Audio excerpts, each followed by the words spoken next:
I'm Dave. And I'm Rob. We've got the same dad. I can't believe you're still reading the script at this point. I have no memory. Everyone knows that. Well, anyway, we've got the same dad, but... We didn't meet until you were 16. I was about 16. 16, yeah. Which meant we missed out on a lot of music sharing. So this is the podcast where... we somehow solved that great crime. So by sharing an album that your brother should know. Excellent. Welcome everybody. This is the podcast where two brothers share an album that the other one should know. I'm Dave in Essex in the UK, and you are... I'm Rob in Hong Kong, where I think you were conceived. I was, in fact, conceived, yes. But let's gloss quickly over that. I can't use that now, can I? Why not? Well, okay. Did the little light go red? Yeah. That's such a tease, isn't it? Right, hang on. I was indeed. But more importantly, today we are going to talk about Supertramp, Crime of the Century. Let me introduce them to you. Supertramp. They're almost like the anti-rock and roll. If punk is the absolute rock and roll, Supertramp are about as far away from punk as you can get, musically and conceptually. Far from spending their formative years travelling around in transit vans trying to, rustle up enough money for a burger and a gig. Their first two albums were funded by a Dutch millionaire, a Stanley August Misergeus, who gave keyboardist Rick Davies. Great name. What a great name. What a great name. He gave keyboardist Rick Davies an awful lot of money to form a band and record two albums. So Rick... also a great guy, I guess. What a man to know. What a man to know. Where is he now? Where was he when we were growing up? Well, where is he now? It's not too late. So anyway, Rick formed a band, recruited Roger Hodgson on bass originally, but Roger became the co-songwriter, which we'll come on to, and guitarist. And thus the songwriting partnership was formed. However, the first two albums, they met with some critical success, but no commercial success at all. So this was their third album, very much a reboot. Rick and Roger. First, he recruited a whole new band behind them. So they got John Halliwell on woodwinds, they got Dougie Thompson on bass, and they got Bob Seidenberg on drums. I mentioned those three because basically what you now have is the five big classic lineup of Supertramp for the next 10 years of their massive international success. And there's some horns as well, right? And there's some... horns. Did you mention that? Yeah, John Halliwell on woodwind and horns and anything you blow into. Yeah, that's what he did. Wow. The second thing they did on this third album was really try. They knew they needed to make a success of this because the lovely Dutch millionaire had pulled his money. The first two albums didn't work out. So this was, although they had a recording contract, they weren't being funded anymore. So this one really had to work. They wrote 42 songs and picked the best 8 for this album. Also, clearly, in between their second album, Indelibly Stamped, and this album, they'd listened to some prog. They'd clearly picked up the Odd Genesis and Pink Floyd album. So this album went on to be a massive commercial success, based mainly on the single Dreamer, which was a double A side with Bloody Well Right. And the reason I picked it is A, because I love it, but B, because I think it straddles my world of prog, which I know you're not into at all, Rob, and normal pop rock world. It often fits on people's top 50 prog albums. It's there, but I think even the most arch prog fans it's almost like with a raised eyebrow. It's there, but we know, is it real prog? It's kind of pop prog. It's the pop album or rock album that prog fans can kind of accept is just about part of their canon. But it's also, if you like, the prog album that people that don't like prog at all can just about accept because it's kind of got classic rock status rather than progness. So it's kind of your entry into prog. So I'm really intrigued if you like this swirling portrait of different characters who are in one way or other struggling with their identity, who they are in the world, looking at loneliness, looking at separatedness from the world, whether and how to connect with the world. It speaks of being alone and trapped, maybe even crazy. But it ends with that cathartic rush of Crime of the Century, which basically says if you do connect with the world, you're bound to end up as corrupt and full of lust, greed, and glory. So, it's the prog album for people who hate prog but like classic 70s rock. And it's the classic rock album that hardcore prog fans can still accept and say, yes, tick VG, very good work. I have loved it myself since the moment I first heard it when I was about 18. So that's over 30 years. Rob, what did you make of Crime of the Century? Well, first of all, I'm so glad you didn't tell me any of that before I heard it, because the word prog would have probably sent me running to the hills. But as I was listening to it and getting increasingly excited, I started to realize that a lot of the things that were exciting me were probably what people who like that scary P word stuff probably respond to too. So it was a little bit of a awakening for me, sure. I mean, to be honest, when you said Supertramp, I thought 80s synth band. Yeah, that's how little I've engaged with this milieu, and it's not that I haven't done my homework on 70s rock, as you don't know, but for the sake of our listeners, like I'm down with all the Zeppelin, Stones, Who, all the mainstream stuff I've done to death, but this was clearly like a niche below on those kind of classic rock album listicles, and maybe it's the name put me off. It does sound Supertramp? What is that? It was something that okay. So the big question, what is a Supertramp? Before we go any further. Well, indeed, what is a Supertramp? So they were named after, it's a book called The Autobiography of a Supertramp by a Welsh poet called W.H. Davies. More than that, no relation, I think, to Rick Davies, but clearly something they liked. And it's just a Supertramp. What a great, it just sounds great. But I do accept it kind of does sound a little bit, what's the word? Okay. I totally get Supertramp was so not in the kind of rock and roll world, like they were not rock and roll. So like their live album, double live album of the late 70s called Paris, it's got them walking on stage with almost suits and ties and holding glasses of red wine. These are not people that are going to go back to the hotel room and throw a TV set out the window. These are people that are going to go, they're going to go home and have open a nice bottle of Chateau de something. Thanks to their Dutch billionaire. Yeah, exactly, exactly. They are highfalutin. They're not Four Chords and the Truth. They're not rock and roll. Everything is very, very, very musical. And I'm aware, for me, that's partly what I love about this album, is that I'm never bored musically. For every 10 seconds, they're doing something different. There's a different tonality, there's a different arrangement coming in, there's a different time signature coming in. And I find that constantly entertaining. But I wondered where that kind of, if you like, kind of almost willful kind of we're going to be clever musically left you in the end. Oh, I'll be honest. I found this album completely overwhelming, but most of the time in a good way. Okay. Most of the time. Wow. I do think this is a record where you have to suspend your, activate your suspension of disbelief a little bit. Sure. There's moments where it deteriorates into silliness, and there's quite a lot of it that just sounds silly. It sounds incredibly earnest and incredibly silly at the same time. I can't really explain it. I think it's very much a product of its time, and in a way, I think it's kind of marvelous. If you think this was 1973, think how much rock music had changed in the preceding 10 years, 5 years even. From Beatles' second album to the White Album to this, or even going back to Elvis in 55. This is what had been done in guitar music, and arguably, things haven't got a lot more musically complicated ever since. I'm intrigued by what you just said, though. So, are you suggesting this was the most proggy moment of essentially a classic rock band, or the most accessible moment of a prog band? It's the first one. This is definitely their most prog moment. And you won't find prog fans really into their other albums. So those 42 songs I was talking about, they followed this up with Crisis What Crisis, which they had to do in a hurry because of the success of this album, plucked a lot of songs from those from those 42 songs went into that. And that's just a collection of 10 fairly shortish songs, actually. That ended even in the quietest moment, which has a long song on it called Fool's Overture on the second side. Takes up almost the second side, which you think is quite a proggy thing to do, but to be honest, it's not that complex and sort of just repeats itself a bit.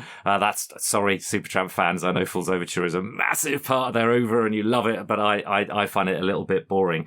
And then Breakfast in America, very, very good, complex, but good pop rock. So when you look at sort of people who this band are like, people tend to compare them to people like ELO, that kind of pop rock, but very musical and got lots of stuff to it, rather than King Crimson, like ultimate prog stuff.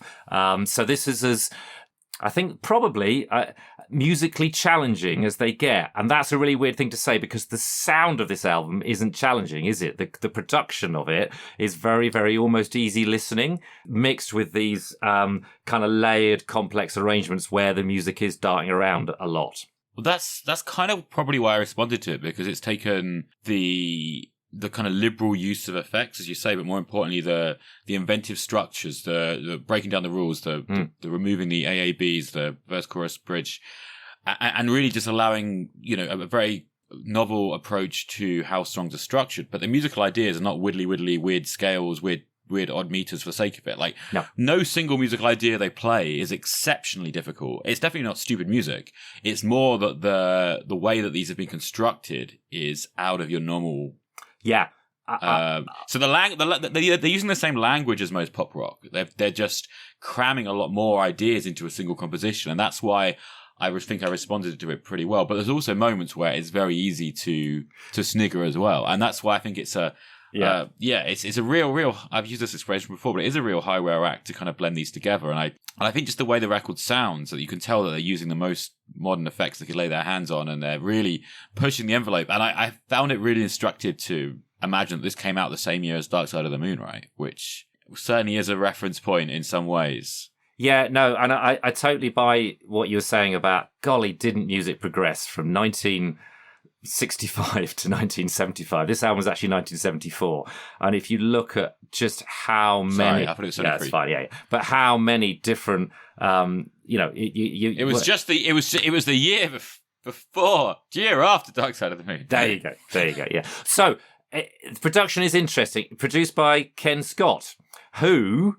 Interestingly, what's the name of our podcast? Your Brother Should Know. Your Brother Should Know.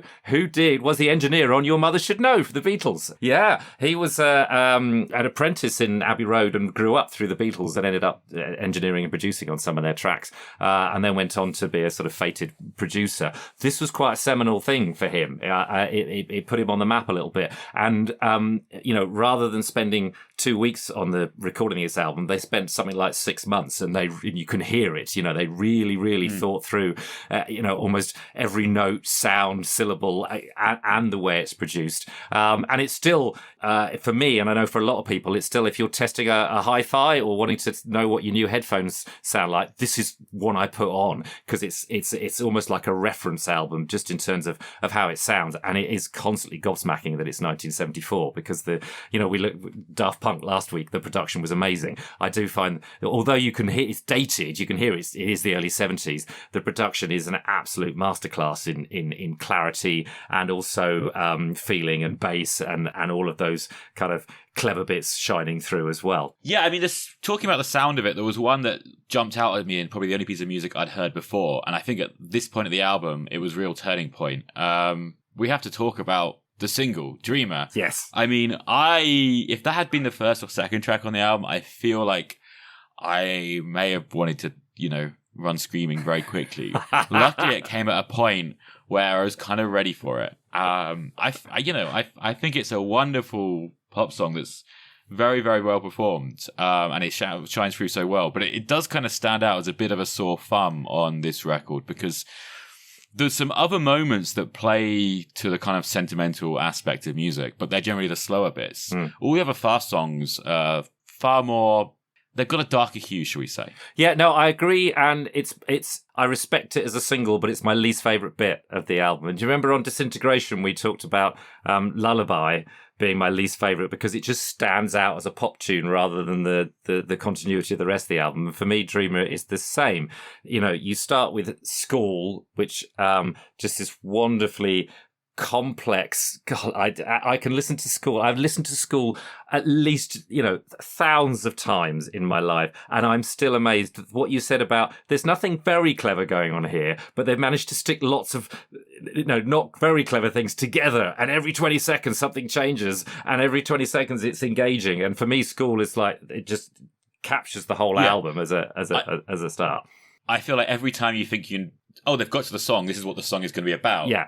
It changes, and I don't think at any point, or very rarely, does it repeat any section. No, it really doesn't. I've got to say, the beginning of that harmonica, it's the same note, the same delivery as Nebraska by Bruce Springsteen. I always think it's the first notes you hear on... No, it is. Is it? I'm expecting Bruce to go, I saw her standing I love on her front porch. It's exactly the... I think it's... And you just hear those notes, and I presume it's a sheer coincidence, or...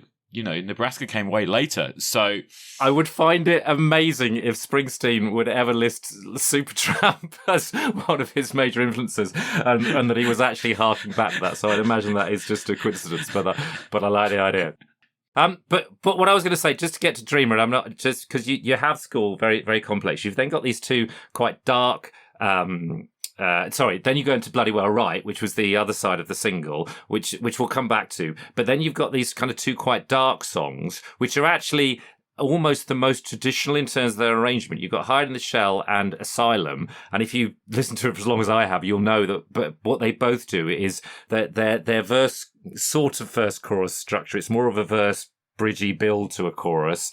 They do that twice. Both of them do that. They do that verse bridgey build, and then they do it a second time in a slightly different way, and then both of them end in a different way that again leaves you wondering, oh my god, I thought I knew what this song was, and then they've taken it somewhere else. So that's the first side. Lots of complexity there, and then Dreamer comes on, and it's just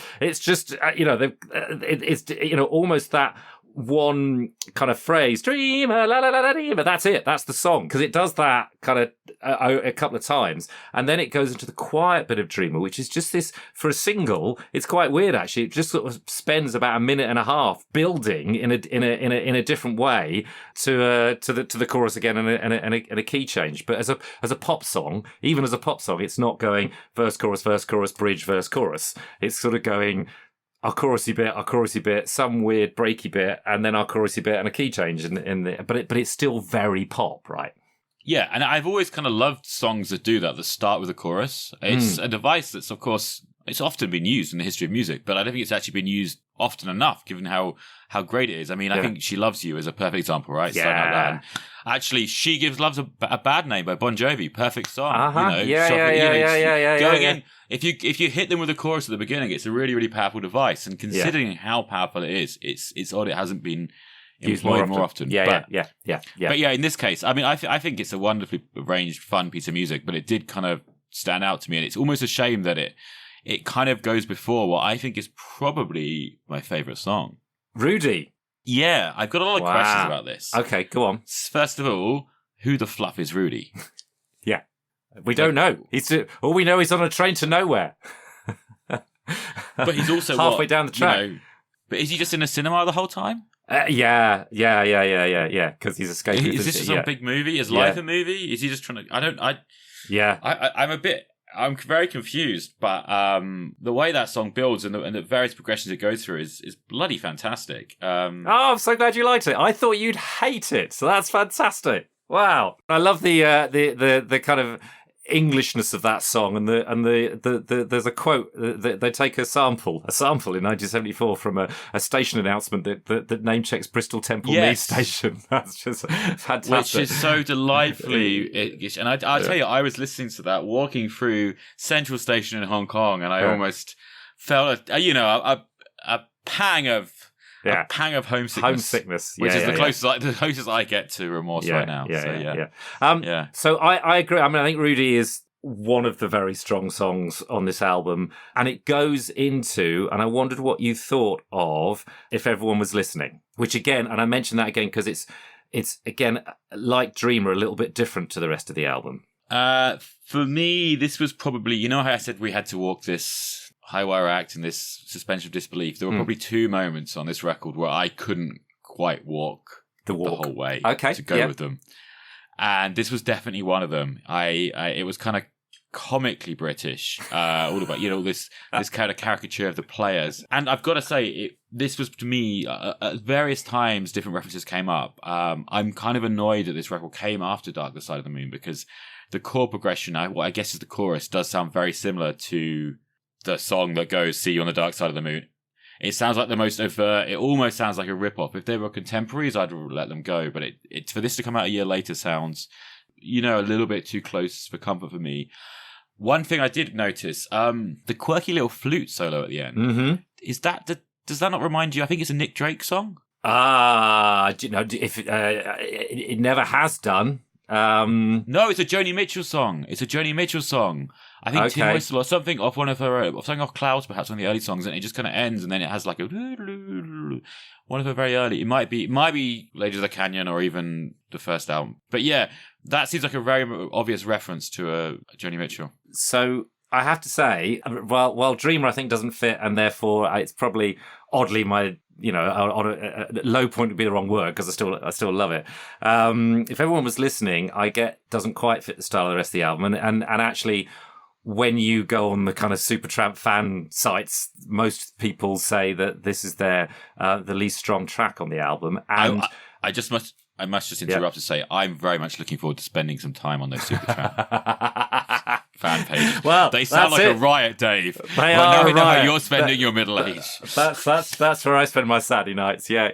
Well, I mean, obviously, not just the Supertramp ones, but the Genesis ones and the Jethro Tull ones as well. If I really want to live wild, it's actually one of my favourite songs. So you've just ruined it for me by thinking that there might be bits ripped off from Pink Floyd and Joni Mitchell, which I'll have to check out.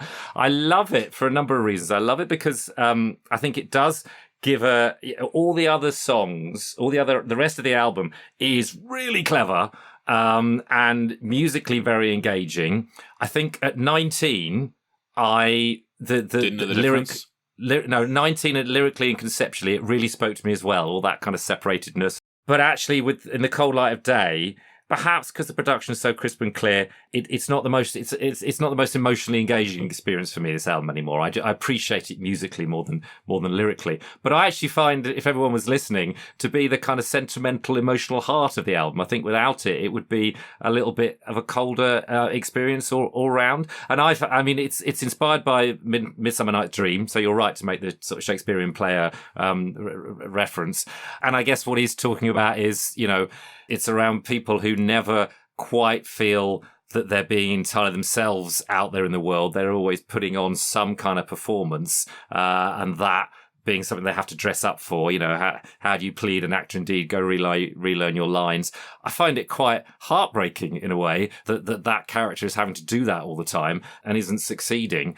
So I find it a really, really emotionally engaging piece in what can be a not so emotionally engaging album, and a really, really good intro to the kind of what I see as the absolute majesty of the title closing track, Crime of the Century. So I mean, to go from Rudy to this, if everyone was listening to Crime of the Century as a threesome, what an incredible journey musically and lyrically to go on. Yeah. Yeah. I mean, so maybe there's more to those lyrics than I realized, and I did definitely sense, this perpetual feel of outsiderness. I think because it starts with school, and then schools are talked about in Bloody Right. Yeah. I was very eager to imagine it's a concept album, which the internet disproved, which was quite disappointing. And I feel like I might have had a bit more sympathy for these moments if I felt that they were kind of being massaged into a larger narrative, because we all know, for example, Tommy is full of less than perfect, mind-blowing musical moments because they serve the narrative, and we can kind of get on board with that. I think the other moment where I really felt that was Asylum. Okay. So, which to me probably has the opposite, the same problem, but for you had the opposite. This felt very on the nose, right? It felt like I didn't see any way to take this, but literally. It was one of I think it was one too many songs that start with like a kind of twinkly piano intro. Yeah. And they really, you might find this surprising, but they really, really remind me of the E Street Band.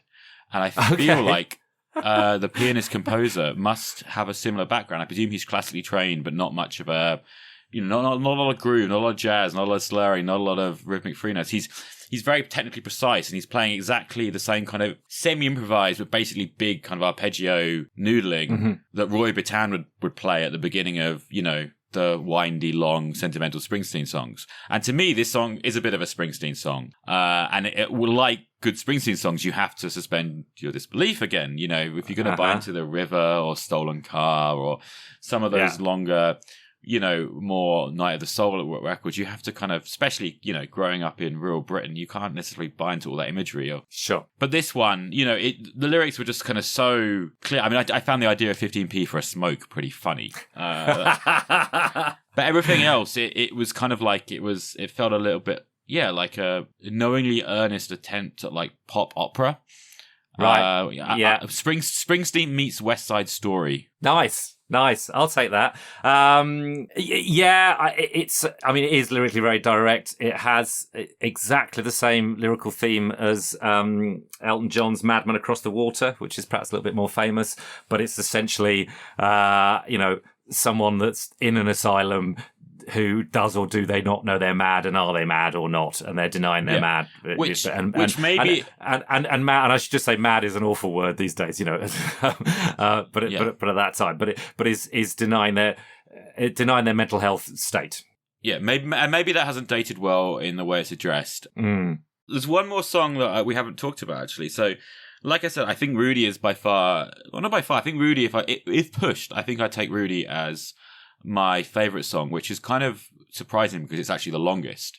And normally that's the ones I shy away from. And obviously the first two, they just work as a double whammy for me. I think the way they both, School and Bloody Well Right. The way the school evolves for its different stages that we've discussed, it's fantastic. But I think for me, the intro of Bloody Well Right is particularly impressive because again, it starts with that kind of slow piano, and then you've got this kind of slow funk coming in, and then the horns, and there's a bit where it's almost got like a shaft guitar, and then so much has happened before the song even starts, and then you get the power chords. You're like, whoa, this is like.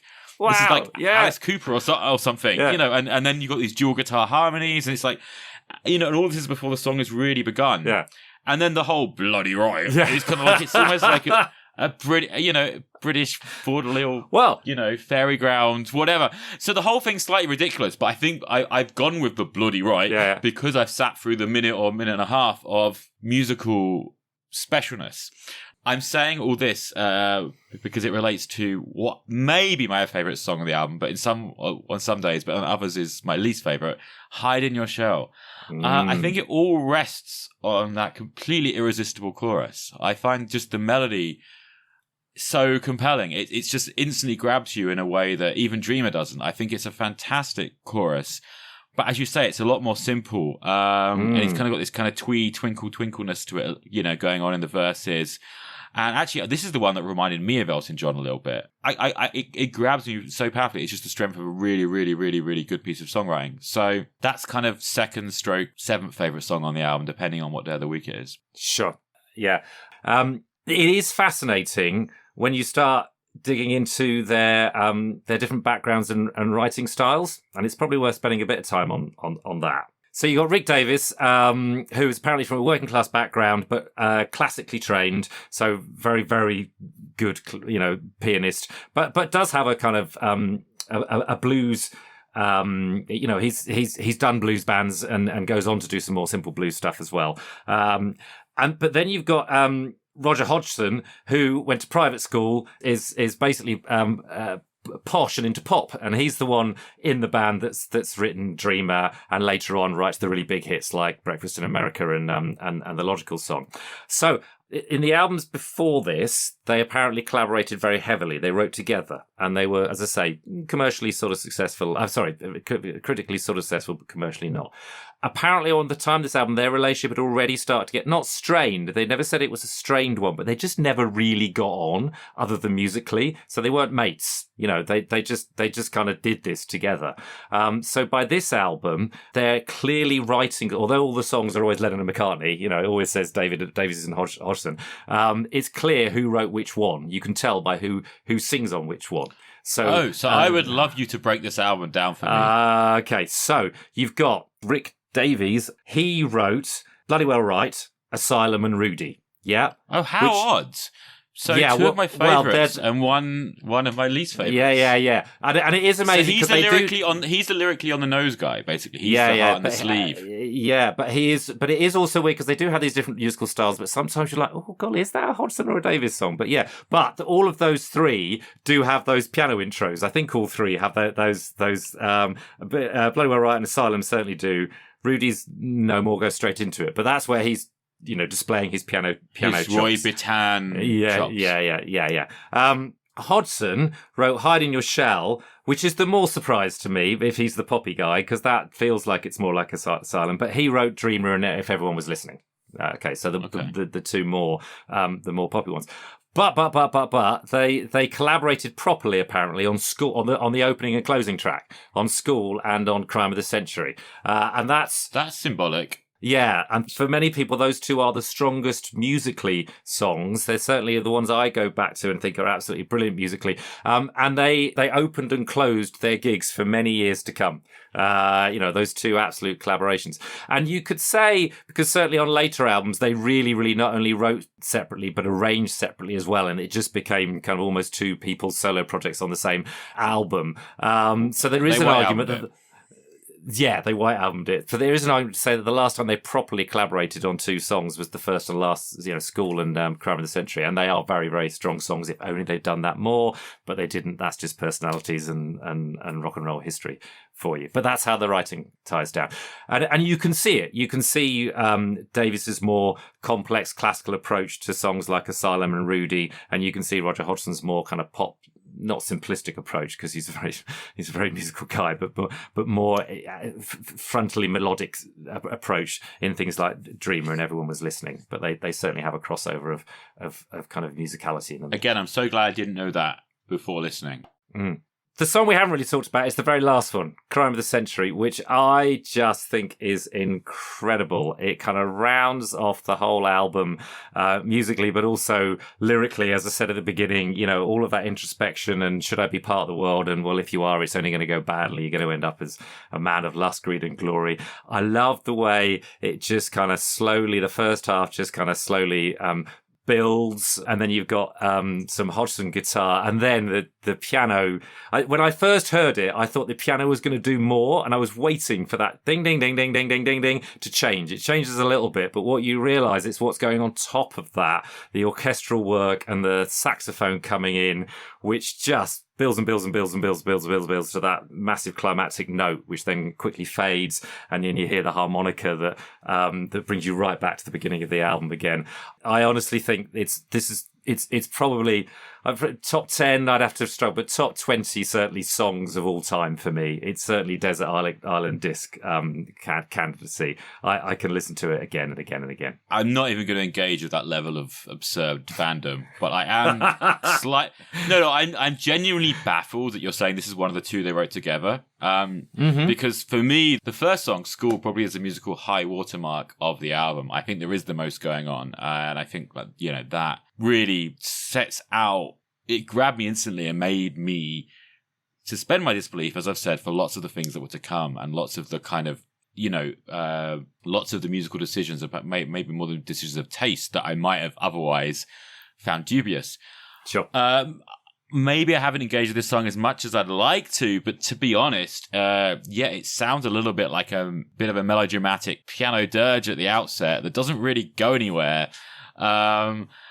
I mean, honestly, it just sounded like a Monty Python sketch of British rage. It was just so overblown. And I mean, I got that something very profound was coming on. I haven't analysed the lyrics to the extent you have, but it just all sounded a little bit silly. And as you say, and then nothing really happens. I really like the trippy outro. I love the build and the staccato and the power but it's just classic rock and roll. I mean, that's any band can do this, and many bands have done that. Yeah, more instruments, layers come in, textures. That is exactly why.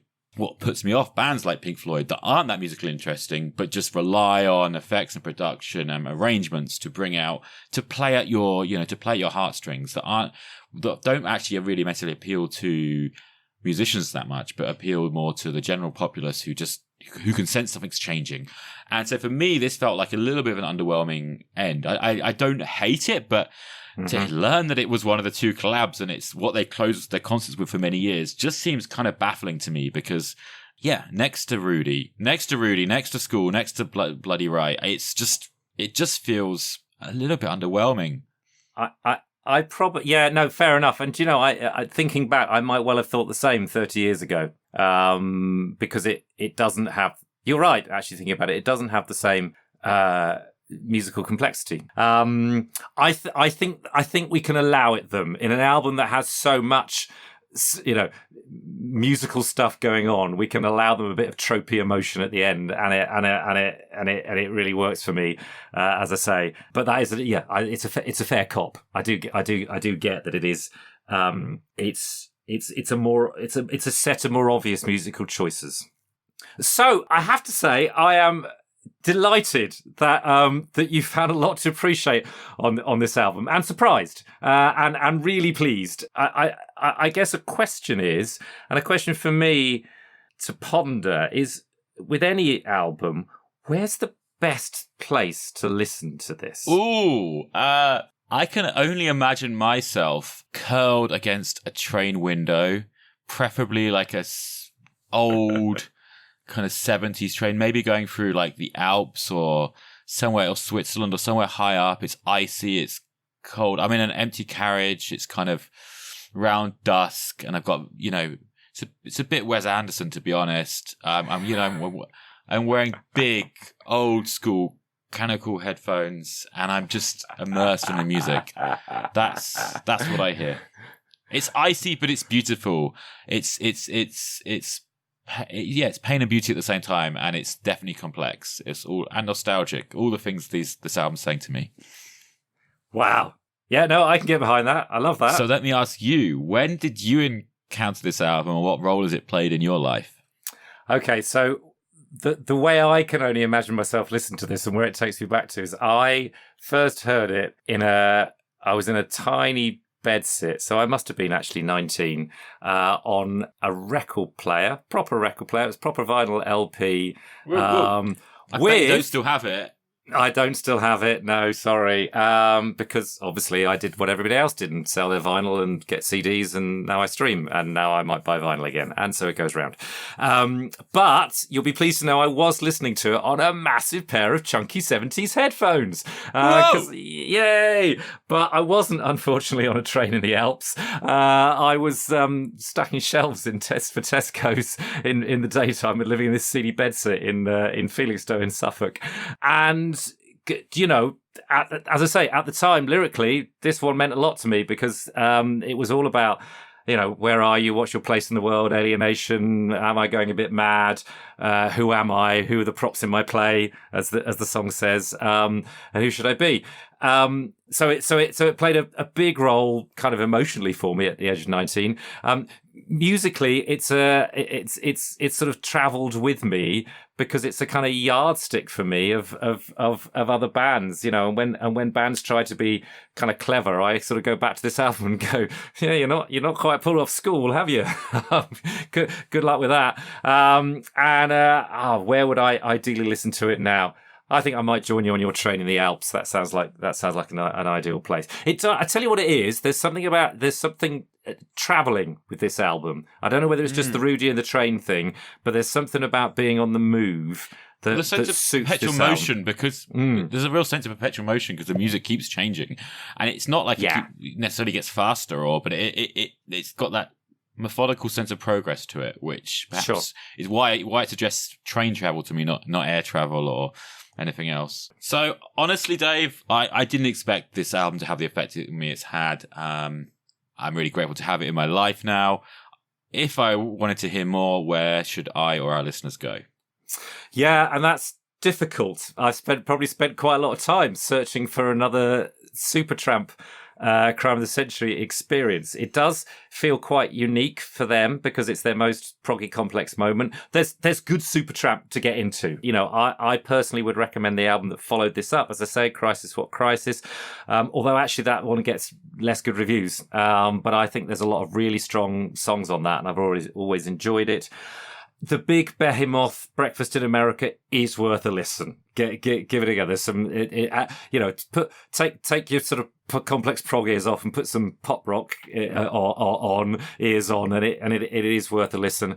And the other thing that's really worth a listen is the live album, because, well, you know, it's always good to hear songs live, and they do them pretty well. So Paris, the live double album that they released, 7 of the 8 songs are on that album. So you can see, and that was what got left off.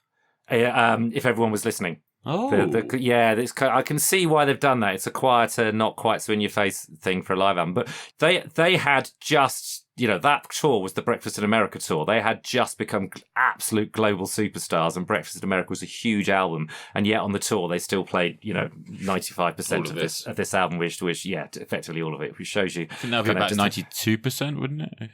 Maybe 87.5, I think. Yeah. I am actually going to also, and this is a bit more nerdy one. So what happened is they split up after Famous Last Words, which was the album after Breakfast in America. Roger Hodgson finally said, you know what, I'm just going to go in my own musical direction, and I want to do my own stuff. And classically, he did that Roger Waters Pink Floyd thing. You know, when Roger Waters left Pink Floyd, he was like, well, I thought everyone would realise I was Pink Floyd. I thought everyone would realise that I wrote the songs, and they'd come and see my gigs, and no one would go and see Pink Floyd. And of course, what happened, you know, 5 years later was he was playing tiny gigs, and everyone was watching Pink Floyd in Wembley Stadium play Roger Waters songs because they had the name. And the same thing happened to Supertramp. Supertramp carried on. To be fair, it's not quite the same because Rick Davies had a lot of classic songs in his back catalogue. When the first tour after Roger Hodgson left, they didn't play the Roger Hodgson songs. So the really big pop songs, the ones that the kind of casual fan would have gone for, they didn't play, and there was kind of some uproar around that. So eventually they started playing it again. But the first album they did after Roger Hodgson left, called Brother Where You Bound, which was apparently part of the reason Roger Hodgson left because he just didn't like the direction of it, is actually it plays a lot more on Rick Davies's, if you like, classical kind of more proggy. It's about the Cold War, and actually that's a really good album as well. So those are the Supertramp recommendations. In terms of bands that sound like them, I don't know. I think they're pretty unique. You know, I think you could make it if you like this sort of stuff. Well, if it's entry level to prog, I can name you a whole load of prog. Go and listen to Gentle Giant. That's a really lovely English prog band that shares some of this kind of Englishness, if you like, in some of their musical approaches. But I guess the bands that people say more that are more like them are actually Steely Dan, kind of, you know, well-produced, clever music stuff, and the Alan Parsons Project, kind of complex pop, if you like, those kind of things. But nobody who I'd really go, you know, oh yeah. I believe me, I've got all of Supertramp's albums, and I've spent a lifetime trying to find, you know, the bits of them that are like this. But I think this is their masterpiece for a reason. It's their one-off masterpiece. That's the best thing they ever did. So I've managed to pitch an album that my brother should know. 1 out of 2 after the lukewarm reception that Disintegration got. You mean the blazing vitriol in the B-roll? Yeah, okay. I'm dressing it up. What am I going to be experienced after giving you 70s prog-ish rock? What am I going to be receiving next time? Well, in about a week, I'm going to go sing in concert one of the, I think coolest and... Well, it's so much pressure when it's like a spot.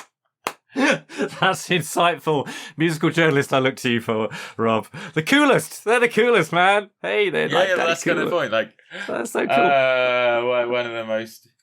All right. Well, in about a week, I'm going to be seeing one of the most enduring guitar bands of the millennium, whose debut album has actually widely been described by many people as the most influential guitar album of the millennium. It's frankly a it's the crime of this millennium that you don't know it. Is this it by the Strokes? Very good. Is this it by the Strokes? We are going to solve the crime of this century by rectifying the fact I've never listened to it in my life. So I very much look forward to that.